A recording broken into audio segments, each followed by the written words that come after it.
Saying all these things, he said to his disciples, You know that after 2 days the Passover is coming, and the Son of Man will be handed over to be crucified. Then the chief priest and the elders of the people gathered in the palace of the high priest, who was called Caiaphas, and they conspired to arrest Jesus by stealth and kill him. But they said, Not during the festival, for there may be a riot among the people. Now while Jesus was at Bethany in the house of Simon the leper, a woman came to him with an alabaster jar of very costly ointment, and she poured it on his head as he sat at the table.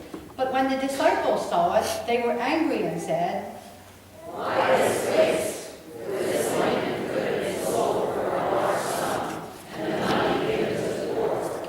But Jesus, aware of this, said to them, Why do you trouble the woman? She has performed a good service for me. For you always have the poor with you, but you will not always have me. By pouring this ointment on my body, she has prepared me for burial. Truly, I tell you, whether this good news is proclaimed in the whole world, what she has done will be told in remembrance of her. Then one of the 12, who was called Judas Iscariot, went to the chief priest and said, What will you give me if I betray him to you? They paid him 30 pieces of silver, and from that moment he began to look for an opportunity to betray him. On the first day of unleavened bread, the disciples came to Jesus, saying, Where do you want us to make preparations for you to eat the Passover? He said, Go into the city to a certain man and say to him, The teacher says, my time is near. I will keep the Passover at your house with my disciples. So the disciples did as Jesus had directed them, and they prepared the Passover meal. When it was evening, he took his place with the 12, and while they were eating, he said, Truly, I tell you, one of you will betray me. And they became greatly distressed and began to say to him one after another, Surely not I, Lord. He answered, The one who has dipped his hand into the bowl with me will betray me. The Son of Man goes as it is written of him. But woe to the one by whom the Son of Man is betrayed. It would have been better for that one not to have been born.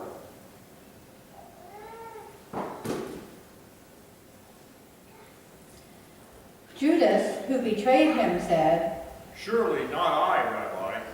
Jesus replied, You have said so. While they were eating, Jesus took a loaf of bread, and after blessing it, he broke it, gave it to the disciples, and said, Take, eat, this is my body. Then he took a cup, and after giving thanks, he gave it to them, saying, Drink from it, all of you, for this is my blood of the covenant, which is poured out for many for the forgiveness of sins. I tell you, I will never again drink of this fruit of the vine until that day when I drink it new with you in my Father's kingdom. When they had sung the hymn, they went out to the Mount of Olives. Then Jesus said to them, You will all become deserters because of me this night. For it is written, I will strike the shepherd, and the sheep of the flocks will be scattered. But after I am raised up, I will go ahead of you to Galilee. Peter said to him, Though all become deserters because of you, I will never desert you. Jesus said to him, Truly, I tell you, this very night before the cock crows, you will deny me 3 times. Peter said to him, Even though I must die with you, I will not deny you. and so said all the disciples.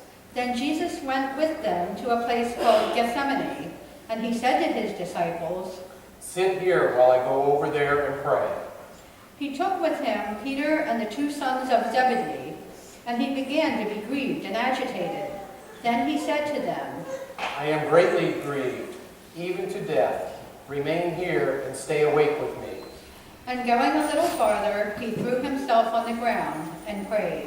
My Father, if it is possible, let this cup pass from me. Yet not what I want, but what you want. Then he came to the disciples and found them sleeping. And he said to Peter, So, could you not stay awake with me 1 hour? Stay awake and pray that you may not come into the time of trial. The spirit indeed is willing, but the flesh is weak. Again, he went away for the second time and prayed. My Father, if this cannot pass unless I drink it, your will be done. Again he came and found them sleeping, for their eyes were heavy. So leaving them again, he went away and prayed for the third time, saying the same words. Then he came to the disciples and said to them, Are you still sleeping and taking your rest? See, the hour is at hand, and the Son of Man is betrayed into the hands of sinners. Get up, let us be going. See, my betrayer is at hand. While he was still speaking, Judas, one of the 12, arrived. With him was a large crowd with swords and clubs, from the chief priest and the elders of the people. Now the betrayer had given them a sign, saying, The one I will kiss is the man. Arrest him. At once he came up to Jesus and said, Greetings, Rabbi. Then Judas kissed him. Jesus said to him, Friend, do what you are here to do. Then they came and laid hands on Jesus and arrested him. Suddenly, one of those with Jesus put his hand on his sword, drew it, and struck the slave of the high priest, cutting off his ear. Then Jesus said to him, Put your sword back into its place, for all who take the sword will perish by the sword. Do you think that I cannot appeal to my Father, and he will at once send me more than 12 legions of angels? But how then would the scriptures be fulfilled, which say it must happen in this way? At that hour Jesus said to the crowds, Have you come out with swords and clubs to arrest me as though I were a bandit? Day after day I sat at the temple teaching you and did not arrest me. But all this has taken place so that the scriptures of the prophets may be fulfilled. Then all the disciples deserted him and fled. Those who had arrested Jesus took him to Caiaphas, the high priest, in whose house the scribes and the elders had gathered. But Peter was following him at a distance, as far as the courtyard of the high priest. And going inside, he sat with the guards in order to see how this would end. Now the chief priests and the whole council were looking for false testimony against Jesus, so that they might put him to death. But they found none, though many false witnesses came forward. At last 2 came forward and said, This fellow said, I am able to destroy the temple of God and to build it in 3 days. The high priest stood up and said, Have you no answer? What is it that they testify against you? but Jesus was silent. Then the high priest said to him, I put you under oath before the living God. Tell us if you are the Messiah, the Son of God. Jesus said to him, You have said so, but I tell you, from now on you will see the Son of Man seated at the right hand of power and coming on the clouds of heaven. Then the high priest tore his clothes and said, He has blasphemed. Why do we still need witnesses? You have now heard his blasphemy. What is your verdict? They answered, Then they spat in his face and struck him, and some slapped him, saying, Prophesy to us, you Messiah. Who is it that struck you? Now Peter was sitting outside in the courtyard. A servant girl came to him and said, You also were with Jesus at the Galilee. but he denied it before all of them, saying, I do not know what you're talking about. When he went out to the porch, another servant girl saw him, and she said to the bystanders, This man was with Jesus of Nazareth. Again, he denied it with an oath. I do not know the man. After a little while, the bystanders came up and said to Peter, Certainly you are also one of them, for your accent betrays you. Then he began to curse, and he swore an oath. I do not know the man. At that moment, the cock crowed. Then Peter remembered what Jesus had said, Before the cock crows, you will deny me 3 times. And he went out and wept bitterly. When morning came, all the chief priests and the elders of the people conferred together against Jesus in order to bring about his death. They bound him, led him away, and handed him over to Pilate the governor. When Judas, his betrayer, saw that Jesus was condemned, he repented and brought back the 30 pieces of silver to the chief priests and the elders. He said, I have sinned by betraying innocent blood. But they said, "What is that to us? See to it yourself." throwing down the pieces of silver in the temple, he departed, and he went and hanged himself. But the chief priests, taking the pieces of silver, said, "It is not lawful to put them into the treasury, since they are blood money." After conferring together, they used them to buy the potter's field as a place to bury foreigners. For this reason, that field has been called the field of blood to this day. Then was fulfilled what had been spoken through the prophet Jeremiah. And they took the 30 pieces of silver, the price of the one on whom a price had been set, on whom some of the people of Israel had set a price, and they gave them for the potter's field, as the Lord commanded me. Now Jesus stood before the governor, and the governor asked him, "Are you the king of the Jews?" Jesus said, You say so. but when he was accused by the chief priests and elders, he did not answer. Then Pilate said to him, "Do you not hear how many accusations they make against you?" but he gave him no answer, not even to a single charge, so that the governor was greatly amazed. Now at the festival, the governor was accustomed to release a prisoner for the crowd, anyone whom they wanted. At that time, they had a notorious prisoner called Jesus Barabbas. So after they gathered, Pilate said to them, "Whom do you want me to release for you? Jesus Barabbas or Jesus who is called the Messiah?" for he realized that it was out of jealousy that they had handed him over. While he was sitting on the judgment seat, his wife sent word to him, "Have nothing to do with that innocent man, for today I have suffered a great deal because of a dream about him." Now the chief priests and the elders persuaded the crowds to ask for Barabbas and to have Jesus killed. The governor again said to them, "Which of the two do you want me to release for you?" and they said, "Barabbas." Pilate said to them, "Then what should I do with Jesus who is called the Messiah?" all of them said. "Let him be crucified." Then he asked, "Why? What evil has he done?" but they shouted all the more. "Let him be crucified." So when Pilate saw that he could do nothing, but rather that a riot was beginning, he took some water and washed his hands before the crowd, saying, "I am innocent of this man's blood. See to it yourselves." Then the people as a whole answered, "His blood be on us and on our children." So he released Barabbas for them, and after flogging Jesus, he handed him over to be crucified. Then the soldiers of the governor took Jesus into the governor's headquarters, and they gathered the whole cohort around him. They stripped him and put on a scarlet robe on him, and after twisting some thorns into a crown, they put it on his head.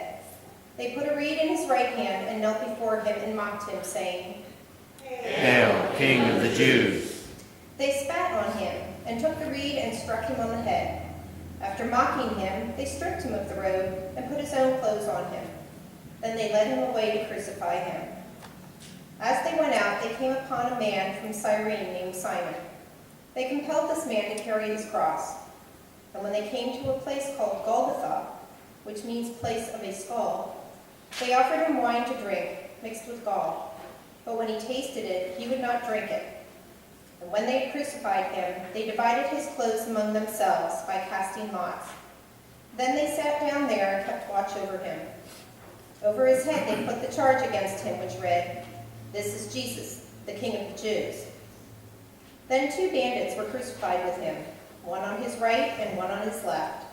Those who passed by derided him, shaking their heads and saying, "You who would destroy the temple and build it in 3 days, save yourself. And if you are the Son of God, come down from the cross." In the same way, the chief priests also, along with the scribes and elders, were mocking him, saying, "He saved others. He cannot save himself. He is the King of Israel. Let him come down from the cross now, and we will believe in him. If you trust in God, let God deliver him now, if he wants to. I am God's son." The bandits who were crucified with him also taunted him in the same way. From noon on, darkness came over the whole land until 3 in the afternoon. And about 3 o'clock, Jesus cried with a loud voice, Eli, Eli, lema sabachthani. That is, my God, why have you forsaken me?" When some of the bystanders heard it, they said, This man is calling for Elijah. At once, one of them ran and got a sponge, filled it with sour wine, put it on a stick, and gave it to him to drink. But the other said, Wait, let us see whether Elijah will come to save him. Then Jesus cried again with a loud voice and breathed his last. At that moment, the curtain of the temple was torn in two, from top to bottom. The earth shook and the rocks were split. The tombs also were opened, and many bodies of the saints who had fallen asleep were raised. After his resurrection, they came out of the tombs and entered the holy city and appeared to many. Now when the centurion and those with him who were keeping watch over Jesus saw the earthquake and what took place, they were terrified and said, Surely this man was God's Son. Many women were also there, looking on from a distance. They had followed Jesus from Galilee and had provided for him. Among them were Mary Magdalene and Mary the mother of James and Joseph, and the mother of the sons of Zebedee. When it was evening, there came a rich man from Arimathea, named Joseph, who was also a disciple of Jesus. He went to Pilate and asked for the body of Jesus.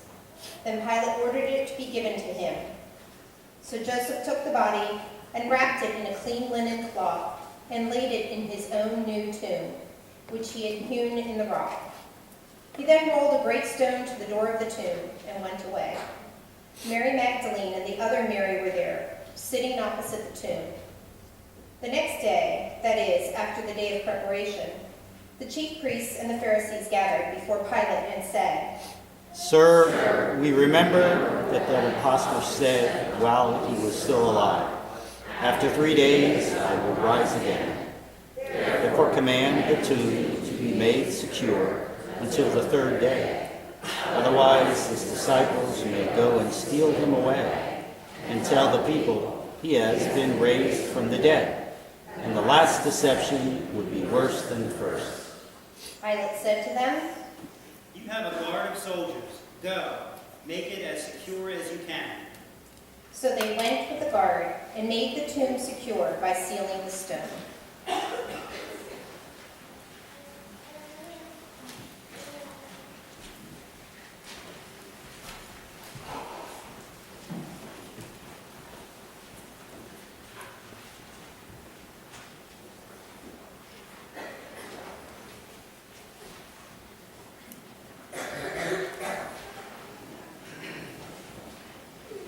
So it's Palm Passion Sunday. It's like a parade. Here comes Jesus.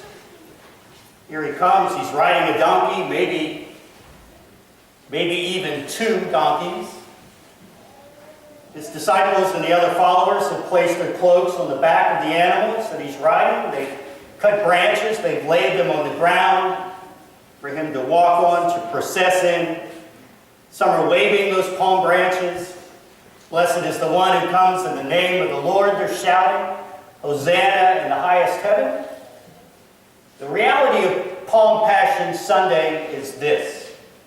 Here he comes, there he goes, and then it's chaos. Like Santa in the Thanksgiving Day parade, we see Santa coming. He's riding on a fire truck. We see him right in front of us, and then he's gone. And then the chaos ensues until December 26th. So here comes Jesus, and we have to say, now what? When we leave the Thanksgiving Day parade, we know that we're going to see Santa so often in the next 5 or 6 weeks that we just can't wait till December 26th. But what about Palm Sunday? The reality of the way that we compress time is that we will see Jesus coming down from the Mount of Olives, riding on these animals. And by the end of the service, we've nailed him to a cross. So we have this Palm Passion Sunday that we compress into time. It happens so fast, it's almost surreal. So does it really help us prepare for the week to come? Our lives are like a parade. We have a fixed beginning, we've got a definite ending, and in the middle we're meandering through life to so many different places. So while you and I are meandering through our lives like in a parade, today Jesus has entered. And before Easter comes along, I want you to remember when Jesus entered your life. What are your first memories of Jesus, of celebrating, of worshiping? How would you answer the question, who is this Jesus? This morning we shout, "Blessed is he who comes in the name of the Lord." But how would you explain that reality to somebody who doesn't know Jesus? And I also want you to think about how you see Jesus parading through your life. If you can't remember, or if you don't notice Jesus in your life, or if you think he doesn't come to you every day, then I want you to join me this week in daily prayer, in preparation, regular worship. If you're missing the presence of Jesus in your life, or if you just happen to be so distracted that you don't notice him coming, then I want you to know that you have opportunities this week. Wednesday, we have the Stations of the Cross. Thursday, of course, is Maundy Thursday. Friday, there are 2 opportunities to come and gather and worship. And of course, Easter Vigil, which if you have not ever participated in the Easter Vigil service, it is something really to behold. So here comes Jesus. And are you ready? Do you see him?